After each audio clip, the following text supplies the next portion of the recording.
volta com o programa Roda de Conversa. E vamos ver agora como a Escola Estadual Nossa Senhora do Belo Ramo, em Nova Granada, aqui em Belo Horizonte, fez para motivar os alunos e garantir um ensino de qualidade, mesmo com uma sala de aula com uma realidade bastante heterogênea. O muro colorido pintado pelos próprios alunos revela que nesta escola a diversidade é valorizada. São mais de 1.200 estudantes, a maioria vinda do aglomerado Morro das Pedras. Não importa a cor da pele, a idade ou a estrutura familiar. Quem passa por esses portões é aluno. Eles entendem a deficiência, cada um tem a deficiência. Aí eles me aceitaram bem, me gostaram de mim, eu fiquei aqui até. Eu gostei daqui, vou ficar aqui, né? O ano todo. Nós temos alunos que vêm de uma área de vulnerabilidade social e nós temos alunos homossexuais, do EJA, que são alunos diferentes, que nós temos alunos do EJA Fundamental e EJA Médio, com necessidades especiais, todo tipo de aluno. É uma escola de inclusão. Mas trabalhar com diferentes realidades em sala de aula é um desafio para os educadores. Encontro diferenças no comportamento, né, indisciplina, desestrutura familiar, esses alunos não têm acompanhamento familiar, alimentação, às vezes eles vêm para a escola, né, mal alimentados. Então tudo isso afeta diretamente no comportamento dele dentro da sala de aula. As estratégias são trabalhar a autoestima. Então você fazer o aluno entender que ele é importante, que ele está aqui por um bom motivo e usar isso em benefício próprio. E para resgatar a autoestima e trabalhar o respeito entre os alunos, surgiram vários projetos. Entre eles, o grupo de percussão da escola. Para mim, ele é muito importante, por quê? Porque ele trabalha muito valores. Né? O que é isso? É você respeitar o direito do outro, respeitar o espaço do outro, saber ouvir, saber entender, saber tocar na hora certa, prestar atenção.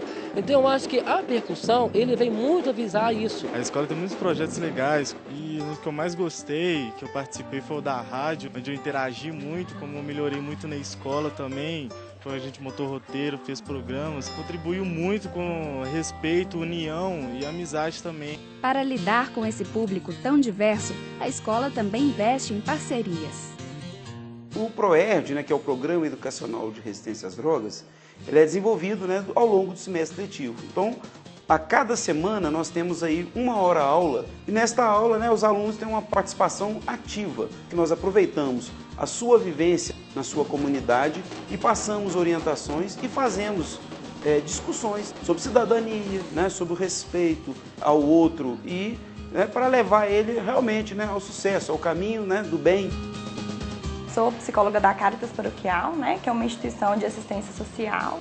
A gente atua aqui como equipe, né, de assistente social e psicólogo a partir da metodologia da intervenção psicossocial. E aqui o que mais aparece é essa dificuldade mesmo de relacionamento interpessoal, do respeito ao outro, que é inclusive o foco do que a gente está falando, da diversidade. Apesar dos desafios, o esforço da escola tem gerado bons resultados. Pela Secretaria de Estado da Educação, a gente tem uma meta a cumprir, né, dos nossos resultados. A gente conseguiu elevar, né, o nível do IDEB da escola e atingir essas metas que a Secretaria nos propôs.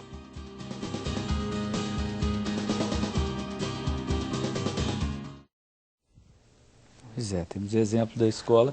Não sei se estou correto na minha avaliação, mas ainda que a escola está aprendendo a lidar e reconhecer o outro, ela ainda não chegou no cenário da diversidade, ela ainda está na diferença ainda, não é isso? Exatamente. Mas eu acho, sabe, Marcelo, que é muito difícil mesmo, sabe? Isso. Eu gostaria muito, se os meus colegas aqui do debate permitissem, que a gente dissesse o seguinte, falasse com o professor, sabe? Na minha casa nós somos 9 irmãos. Entendeu? Nós somos diferentes, né? Deve ter sido muito difícil para minha mãe educar os 9, tá? Uma sala de aula com 30, numa comunidade, sabe? Em que a diversidade é a característica, deve ser muito difícil para o professor trabalhar, entendeu? Mas eu acho que quando a gente faz avançar e se esforça e procura ajuda, a magistra pode ser uma ajuda, sabe? A Secretaria de Estado de Educação é uma ajuda, entendeu? Os parceiros, os vizinhos, alunos, certamente uma rede, pode na ser uma verdade, rede de apoio. Então, sabe assim, eu acho que é importante. E é importante a gente ver também que existem instrumentos, porque como a Aida falou, ao direito corresponde um dever. Entendeu? O direito, eu tenho o direito, né, de ser respeitado, mas eu tenho o dever de respeitar, certo? E muitas, sabe assim, é preciso que a gente ensine, entendeu? E eduque, e a gente se ensine. Por exemplo, uma vez um aluno falou comigo, tá proibindo a gente usar celular, atender celular na sala, mas o professor atende o celular, entendeu? Aí o professor diz, mas eu posso porque eu sou professor. Não. A regra, no caso aí, se não é para atender celular, tudo bem, a gente sabe. Pede as pessoas para mandarem uma mensagem, entendeu? É possível lidar com essa necessidade. Então, eu queria só dizer que essa escola aí, a Nossa Senhora do Belo Ramo, sabe, está nos dando um excelente exemplo. Está incompleta o trabalho? Tá. Mas avançou muito. Entendeu? A escola está bonita, a cara dos meninos está feliz, entendeu? Eu acho que fica que, inclusive, né? Essa ideia de completude, inclusive... Mas ela está buscando resolver a incompletude. Porque, na realidade, veja só, na hora que ela mostra, por exemplo, outros atores que estão dentro da escola, essa é uma das coisas que a gente precisaria trabalhar também. Quer dizer, na realidade, não é colocar toda essa demanda nas costas do professor. Não é, quer dizer, na realidade, ele pode dar conta dessas coisas, mas articulando, que hoje nós chamamos de redes, mas não precisa ser necessariamente a construção de redes. Por exemplo, quando ele colocou os atores do ProERD lá dentro, eles estão dizendo assim, aquilo pode nos ajudar, quer dizer, é o professor que tem que dar conta do tal problema das drogas e tal. Sozinho ele não pode dar conta disso, mas ele pode, por exemplo, ter apoio, ter suportes para que ele possa estar ajudando. E nós já acompanhamos em pesquisa, por exemplo, a questão dos patrulhamentos escolares. Eles tiveram que aprender também. Sim. Como nós estamos discutindo aqui, entrar na escola para eles não podem entrar na escola como se estivessem entrando em qualquer outro lugar. A escola passou também a exigir que eles se preparassem para estar conversando com elas. Eu gostaria também de completar o que os colegas colocaram aqui, no sentido de que essa escola seja sempre um campo de aprendizagem permanente, e aprendizagem no sentido de um conhecimento mais sistematizado. Para que nós possamos avançar cada vez mais, é necessário conhecer. Conhecer o quê? Conhecer o conteúdo, conhecer essas diretrizes, conhecer as legislações, conhecer os caminhos que outras escolas até estão trabalhando, E uma das formas que a gente tem visto, pelo menos uma experiência que eu vivenciei em Pernambuco, foi uma certa nucleação de escolas. E nessa nucleação de escolas, elas traziam suas experiências, elas traziam suas vivências, e estava muito presente que as escolas que mais avançavam eram as escolas que tinham um programa no seu projeto político-pedagógico de estudo, onde a atividade, que para nós lá em Pernambuco é a hora de estudo do professor, quando eu falo do professor, de todos os atores da escola, em que eles tinham um programa mesmo de trabalho, um programa de sequenciado durante o ano para vivenciar conteúdos, não somente aqueles conteúdos específicos do currículo escolar, que a gente chama das disciplinas, mas também esses conteúdos que vão chegando para a escola e que nós não sabemos lidar. Por exemplo, como a professora Séries bem colocou, lidar com uma classe diversa, por exemplo, quando você tem alunos que têm deficiência. Quer dizer, como é que eu lido com esses alunos? De que forma eu vou buscar? Logicamente que o professor sozinho ele não vai dar conta, mas quais são os aportes que no interior da escola e na escola com a comunidade ela pode ter para exatamente ela dar conta disso aí? Mas tudo isso, eu volto a dizer, se está no projeto político-pedagógico e que isso é um trabalho coletivo, então todos estão imbuídos, estão buscando concretizar essa escola. É diferente quando são os projetos isolados, que têm sua validade, sim, mas eles não têm, vamos dizer assim, uma maior intervenção, um maior resultado no coletivo. Então, eu acho que nós, professores, somos sempre estudantes. né? Porque o conhecimento ele está a todo tempo se movimentando, ampliando, revisitando. Então, não podemos perder de vista isso aí, né? Em todos os espaços, e que a escola realmente tenha como locus esse espaço de construção coletiva desse conhecimento. Bom, nós temos uma frase aqui do Rubem Alves, que talvez possa nos ajudar ou contribuir, inclusive, com esse debate. Ele diz: há escolas que são gaiolas e há escolas que são asas. Escolas que são gaiolas existem para que os pássaros desaprendam a arte de voo.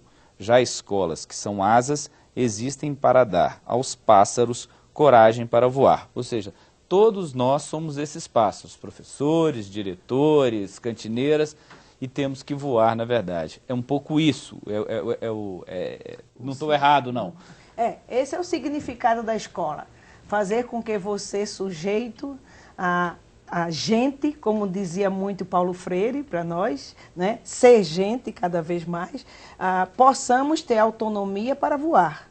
Autonomia para voar, mas nessa perspectiva de que nós estamos voando, mas não estamos voando sozinhos. Nós estamos voando numa coletividade, que é a sociedade em que nós estamos vivendo.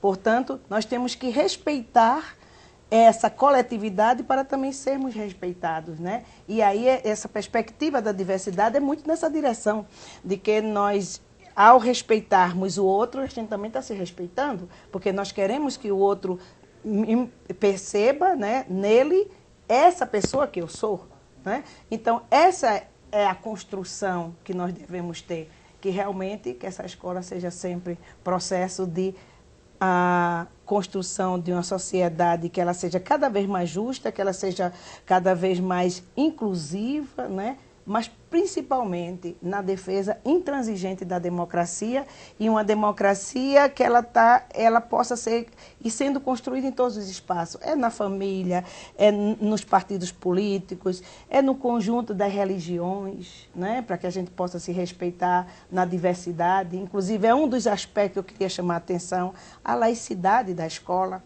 Na nossa sociedade brasileira, temos que respeitar isso aí. Enfim, então, é essa aposta que a gente faz, né? De que a democracia, eu penso que é um grande bem que essa sociedade, a sociedade brasileira conquistou, e que nós não podemos deixar isso esmorecer, muito pelo contrário, cada vez mais fortalecer, e esse também deve ser um dos eixos do projeto político-pedagógico. Nós estamos chegando no final, isso que eu ia falar, deixar para as considerações, para vocês pudessem fazer. Eu queria só lembrar o seguinte, sabe? A Secretaria de Estado de Educação, junto com a Subsecretaria de Direitos Humanos, está fazendo um projeto muito interessante, que chama Maria da Penha vai às escolas. E com isso, para iniciar o projeto, fez um concurso de como se fosse uma logomarca, sabe, para o programa. E foi feito um concurso e foi muito interessante o resultado. E agora estão desenvolvendo essa discussão na escola. Maria da Penha vai às escolas.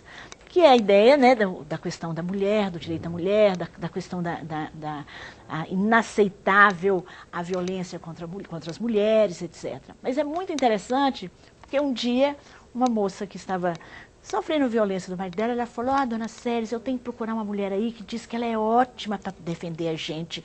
Ela chama Maria da Penha, entendeu? Então ela ouviu falar, entendeu?